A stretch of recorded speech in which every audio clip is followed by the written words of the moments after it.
Intelligence in Naruto is not something that's easily defined. If you look at people's lists for it, you often see the usual suspects, but in a different order almost every time.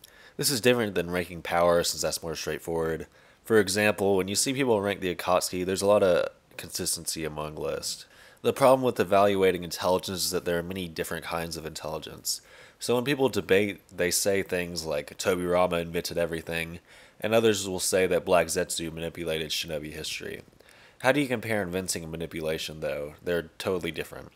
If you want to talk about intelligence in Naruto, you have to really split up all aspects of intelligence, since it's such a broad topic.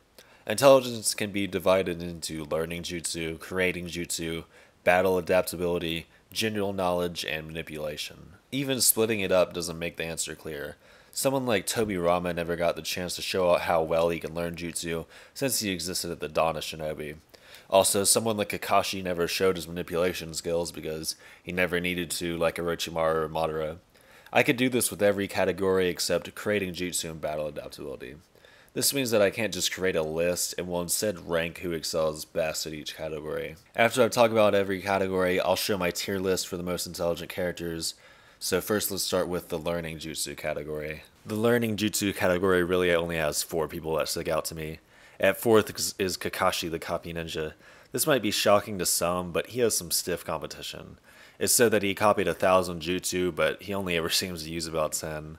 I'm kind of joking there, but when it comes to learning jutsu, I put more stock into how rare and powerful the jutsu is. It's very impressive that he could learn all those jutsu, but knowing all 5 chakra natures and having the Sharingan is the bulk of that copying.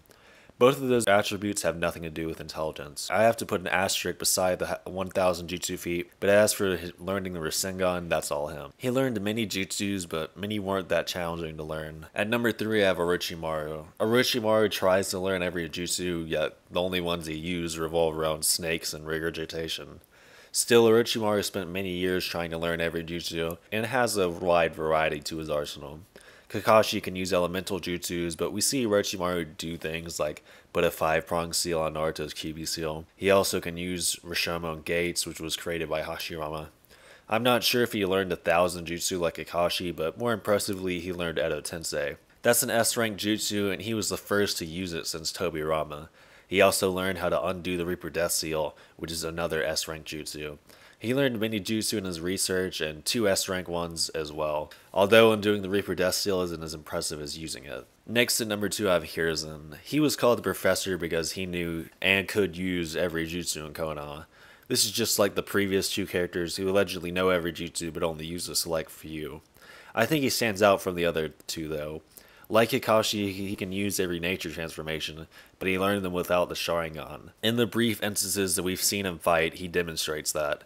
He stands out from Orochimaru because he can use a wider variety of jutsu along with obscure ones. He even smelled out Hashirama and Tobirama, which could have been him using the Inuzuka smell technique. This little moment puts validity to that professor statement. I don't think he can use something like Flying Thunder God or Rasengan though. He also can use the Reaper Death Seal, which he learned from Minato. We didn't get to see him fight much, but he did put some proof behind that professor statement, and he can use the Reaper Death Seal. And at number 1 I have Minato. He doesn't have the range of the others, but he has learned the best jutsu. He learned the Reaper Death Seal from the Uzumaki clan along with all their sealing techniques. He has the ability to use the Reaper Death Seal, seal the Nine Tails normally, and he undid Obito's summoning contract of the Nine Tails. He also learned Flying Raijin from Tobirama. This is so difficult that it took 3 Jonin working together to perform it in order to teleport Mei, and they could barely do it while Minato can do it effortlessly. Tobirama also admits that Minato could teleport much faster than him. Minato also did all of this by his early 20s, while Orochimaru and Hiruzen were decades older than him. Minato is number 1 because he was able to learn so many advanced jutsu in such a short period of time. The creating jutsu category only has 2 people that stand out from the rest. There are many characters that could be mentioned here, but 2 stand alone. At number 2 I have Minato. He created the Rasengan, which is a novel jutsu. No one else before had thought about concentrating pure chakra into your hand. He also created Flying Raijin level 2, which I will credit as being invented and not learned. For example, Naruto learned the Rasengan, and then he invented the Rasen Shuriken out of it. Minato learned the Flying Raijin and invented the level 2 version of it. He also has the ability to create barriers capable of teleporting Bijuu bombs as well. The Rasengan was a revolutionary invention, and he used the Flying Raijin to create an even more powerful variation of it. He's a ways off from number 1 though, and at number 1 I have Tobirama. This is because he created 3 completely novel jutsus. He found out how to bring the dead back to life with Edo Tensei, he found out how to teleport with Flying Raijin, and he also found out how to create clones with the Shadow Clone Jutsu. This is a B-rank jutsu, but it's a revolutionary invention. When Tobirama gets overlooked in the intelligence conversation, people bring up his inventions, but there should be more emphasis here. His inventions are way more impressive than anyone else's in the series. It's a testament to how smart he is. The next category is the battle adaptability category, and it's about the ability to adjust on the fly in fights. This includes reading your opponents and doing whatever it takes to win. I think this category is the most important aspect of intelligence, along with creating jutsu. Creating jutsu shows that you're special, and battle adaptability is where intelligence is most crucial to your survival, along with stopping your enemies.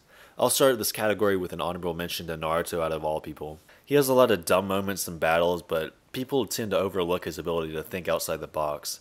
For example, he let Kabuto partially stab his hand in order to hit him with a Rasengan. He also made some adjustments on the fly in order to trick Kakuzu into getting hit by a Rasen Shuriken. He really shined in his pain battle and used a plethora of unique ways to defeat the individual paths. This included putting the animal path in a frog's mouth so the other pains couldn't watch her back. He also turned the Preta path to stone with nature energy. He can even analyze the opponents occasionally as well. He was able to tell Jubuto was weak to Sage Chakra at the same time that Tobirama did.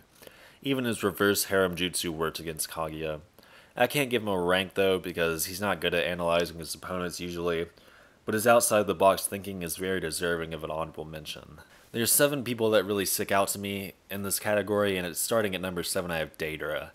The way that Deidara defeated Gaara is highly overlooked. When Gaara uses sand to rip off his arm, he put some C1 in that sand. He later baited Gaara into moving that C1 sand to protect himself, and then detonated it. He also did this on the fly and as Gaara ripped his arm off. That moment's truly brilliant, but what really puts him on this list is going toe-to-toe with Sasuke. He was able to read Sasuke well and deal with Sasuke's counter strategies. For example, he figured out his maximum attack radius, and he also let Sasuke stab his clone in the air so he could trap him in his clone's clay. Even after that, he didn't slack off and made sure to keep a safe distance from Sasuke when he freed himself from that clone. He also has a knack for escaping certain death. When Sasuke had him pinned down with shurikens, he quickly used his legs to free himself. Also, when he had no arms, he was surrounded by everyone who went to rescue Gaara, and he still figured out a way to escape out of that situation. His intelligence is underrated, but I had to put him below Sasuke because Sasuke read Deidara way better in that fight. Next at a tie for number 5, I have Sasuke and Kakashi. Sasuke read Deidara excellently and was able to figure out how to disarm his explosives.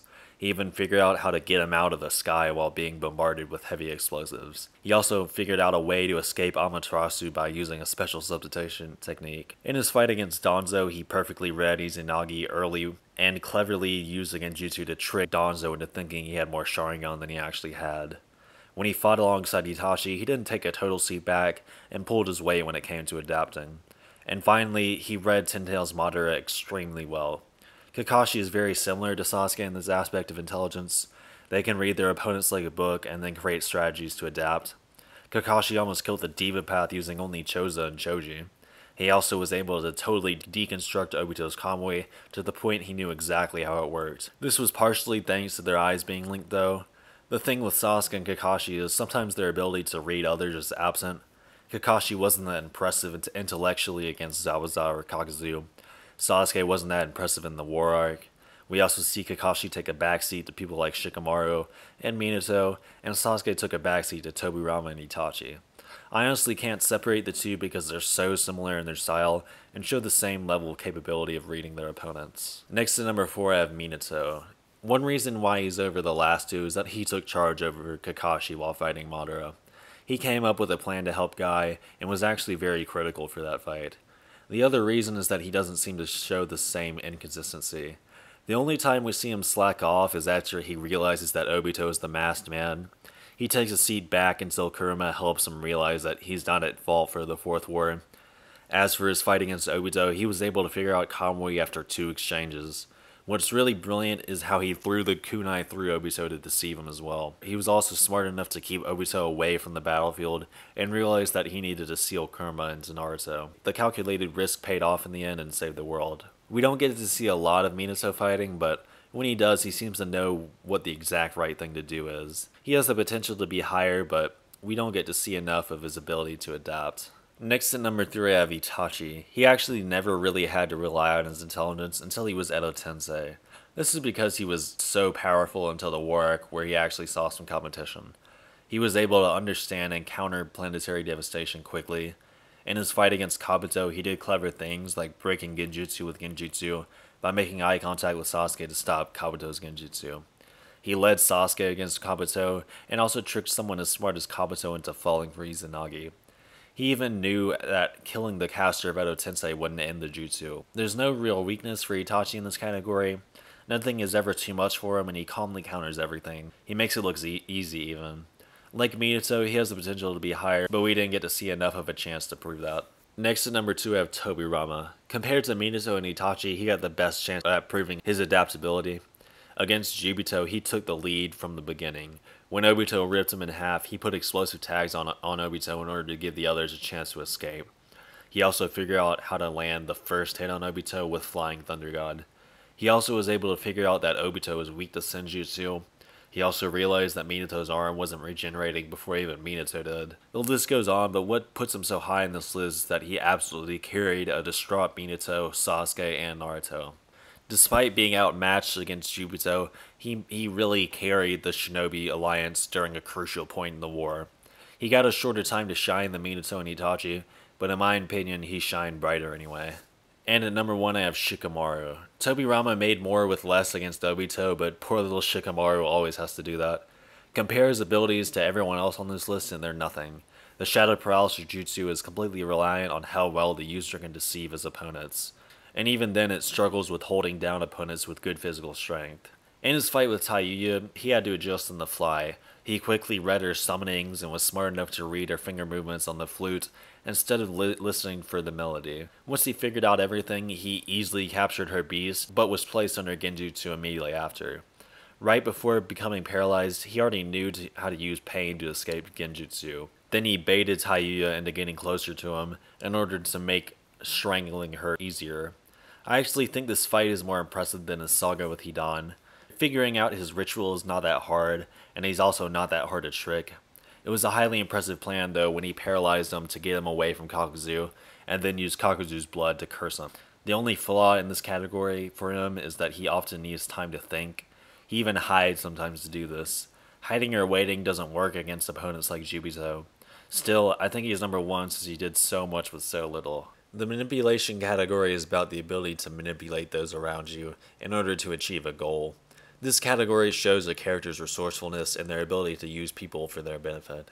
There's 6 people that stand out to me, and at number 6 I have Itachi. He was able to deceive and manipulate Sasuke in a way that motivated him to become stronger. His plan worked, and eventually Sasuke did get his revenge on him. And even post-death, he almost killed Obito with Amaterasu, but it was impossible to account for Izanagi. He wasn't perfect though, as his encounter with Sasuke in part 1 drove him to join Orochimaru against Itachi's witches. Next to number 5 I have Kabuto. Originally he's used to make sure Team 7 passes the Forest of Death, but he has some hiccups. Sasuke doesn't trust him by the time they pass, and he raises suspicion among the Leaf when he quits the Chunin exams. This was because he had quit so many times, so I can cut him some slack for that instance. And of course in the war arc, he was able to force Obito into partnering up with him. Black Zetsu helped him, but it's still impressive nonetheless. He spent many years working as a spy, which also shows that he can deceive those around him well. When he makes his convincing speech to Sasuke trying to sway him to join his side, Itachi says that he's an even better spy or liar than he is. He makes a really good attempt at trying to sway Sasuke during their fight. Next at number 4 I have Orochimaru. Orochimaru put the most work in out of anyone in this list. He built a small village just to help attack the Leaf at the Chunin exams. He also preyed on the Sand's desire to overthrow the Leaf. He assassinated Raza and impersonated him for at least the entirety of the Chunin exams. His attempt to destroy the Leaf didn't fully follow through though, but he certainly made a good effort. He also preyed on Sasuke's darkness and got him to become a rogue ninja, but this ended up being his demise. He also almost got Tsunade to heal his sealed hands, but Naruto got her back in the right state of mind. He also has the ability to read people very well. He knew that when Kakashi threatened him, Kakashi wasn't actually confident enough to attack him. When he arrived at the battlefield in the war arc, he could instantly tell that Sasuke was in a foul mood. He has impressive moments of being an evil genius, specifically creating a village and secretly taking control of another in order to crush the leaf. Next at number 3 I have Obito. Obito manipulated Nagato into changing the Akatsuki to do the legwork of his plan. Once he started running out of manpower, he enters the fray and uses the name Madara Uchiha to strike fear into the 5 great nations. He deceived everyone almost, and made them assume he was Madara. His plan worked well enough that he didn't revive the Ten Tails, and he got really close to casting the infinite Tsukuyomi. He also got Sasuke to work for the Akatsuki just by telling him the truth about Itachi. Even when Sasuke was being unstable and trying to go against him, Obito still managed to barely keep him by his side. Ultimately, though, he was able to manipulate Nagato into creating an organization that captured 7-tailed beasts and some chakra from the 8 tails. Next at number 2 I have Madara. The reason why I have him above Obito is because he created Obito, really. He knew that the line between love and hate is thin, and he exploited Obito's love. He even coordinated Rin becoming the 3 Tails host, Kakashi going to save her, and Minato being busy at the time of this affair. This got Obito to get his plan in motion, though Obito did grow to resent him. Despite that, he still managed to be brought back through Edo Tensei, and he also was revived. He even cast the infinite Tsukuyomi on the entire world, excluding about 5 people. That makes him the only one on this list that accomplished his plan as well, but this was a short-lived victory for him. And at number 1 I have Black Zetsu. Black Zetsu made Madara like Madara made Obito. He also convinced Indra to battle Asura. More impressively, he manipulated the Uchiha Stone Tablet to sway Madara towards casting the infinite Tsukuyomi. He also deceived someone as smart as Madara into believing that he was created from Madara and was his will. He showed Kabuto where Madara's corpse was and forced Obito to revive him. Once Madara was revived and he cast the infinite Tsukuyomi, he let his guard down, which Zetsu used to summon Kaguya. He ultimately failed, but this plan of his took thousands of years to finally come into fruition. His statement about creating shinobi history is very over-exaggerated, though. Most of Madara's influential life was lived before he met Zetsu. He didn't even create the village system or have anything to do with most influential moments in Naruto history. He still was secretly responsible for the entire war arc and almost managed to take over the entire planet. The next category is the general knowledge category, and this is just like the glue of all the other categories. Just being well versed in knowledge can help you with battle adaptability, along with the manipulation category. 5 people stand out to me, and starting at number 5 I have Kabuto. He knew where to find dozens of shinobi's bodies in order to use them for Edo Tensei. And even though it's a meme, his ninja info cards show how much he knows about their other characters. He also is Orochimaru's underling and helped him research and experiment for years. Next to number 4 I have Orochimaru. Like I said, he spent about a decade just researching and experimenting. He doesn't show a lot of instances of his knowledge. One time he shows this when he recognized the Totsuka blade. He could be higher, but he just doesn't show his knowledge off that much. Next to number 3 I have Madara. Madara is also like Orochimaru. It seems like he knows everything, yet he rarely shows it. He still did know how to cast the infinite Tsukuyomi, and he knew about Kaguya as well. This was information that no one before him knew, so I have to credit him there. 2 instances where he shows his knowledge is when he instantly recognized the 8 gates, and shows that he knows how to undo the Edo Tensei. He's another one that could be higher, but he just didn't show enough to be placed higher. Next to number 2 I have Itachi. Itachi seems to know everything, and he shows it like unlike the other 2. He knew that Ryuchi Cave was where he trained for Sage Mode. He knew about Sage Mode. He knew about Orochimaru's Hydra transformation, and he knew how to get Orochimaru out of Sasuke's curse mark. He knew about Izanagi, Izanami, and how to stop Edo Tensei. He also might have known where to find the Totsuka blade in Yamamura, while Orochimaru did not. It's not stated how he acquired those 2 weapons, though. Itachi is definitely a know-it-all. And at number 1 I have Black Zetsu. He's the one that enlightened Madara about the Infinite Dream and Kaguya. Also, when he watched Itachi's final fight, he knew everything about Itachi's arsenal, most likely from watching him before. I bet he knows about every character in the Akatsuki along with plenty of other characters.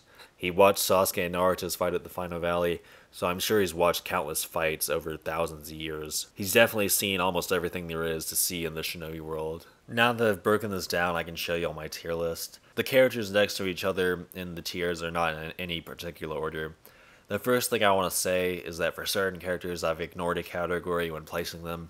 For example, I didn't count manipulation for Minato because the plot never demanded for him to manipulate. So that goes for all characters, and the tiers are self-explanatory. If you excel in every relevant category, you're at the top tier. That's why Shikamaru isn't in the top tier. He never created any jutsu or showed great general knowledge. He learned all the Nara jutsu and was number 1 for battle adaptability though. I just can't put him in the top tier because he's not very good all around. Hiruzen didn't create any jutsu or show brilliant battle adaptability. Kakashi is knocking on the door for top tier, but I just don't see him on the same level as the people in that tier. He's not super high in any category, and his general knowledge seems to be just about above average. I think he's very close to that tier though. Zetsu never showed any proficiency in jutsu or battle, but was very good at manipulating and just being knowledgeable. He's got some big weaknesses, so that's why he's on the lowest tier.